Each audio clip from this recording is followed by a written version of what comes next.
Balik aksyon si Kai Sotto at isang Japanese B-League record at milestone ang kasama mga idol.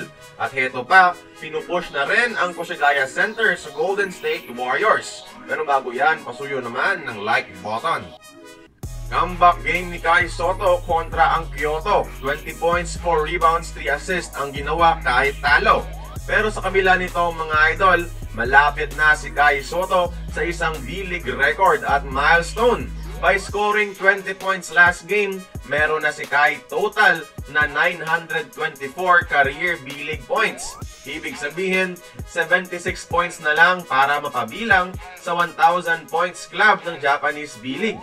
Kung pagbabasehan ng average niya, 6 games from now, makakamit na niya ang isang engranding record sa Japan. At heto pa, nalampasan na rin pala ni Kai Sotto ang 500 career rebounds sa kanyang Japan B-League career na nagsimula sa Hiroshima.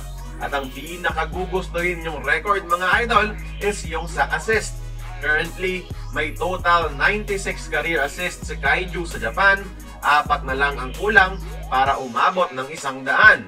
Patunay ng kanyang playmaking ability sa isang big man. Ang mga record na ito mga idol, patunay lamang na nagmamarka na si Kai Sotto ng pangalan sa Japan B-League history bilang isa sa mga top centers nito. Sa magsasabing hype naman ito, kailan nyo ba ma-appreciate si Kai? Stats niya na mismo nagsasabi, objective na klase ng reference at hindi subjective na opinion ang basihan. His numbers speak for themselves mga idol. Pero kahit ganito ang status ni Kai sa B-League, syempre ayaw natin magtagal ito dahil NBA talaga ang dream destination natin sa kanya. At unti-unti na nga siyang nagiging NBA ready. Napansin na to ng mga Warriors fans sa NBA at pinupush nila ulit sa social media ang GSW para kunin si Kai Sotto para ma-address ang kakulangan ng koponan sa big man na ilang years ng problema nila. Sabi pa nga ng ilang fans, si Kai Sotto ang cheapest center na makukuha ng GSW na may international experience. Low risk, high reward mga idol.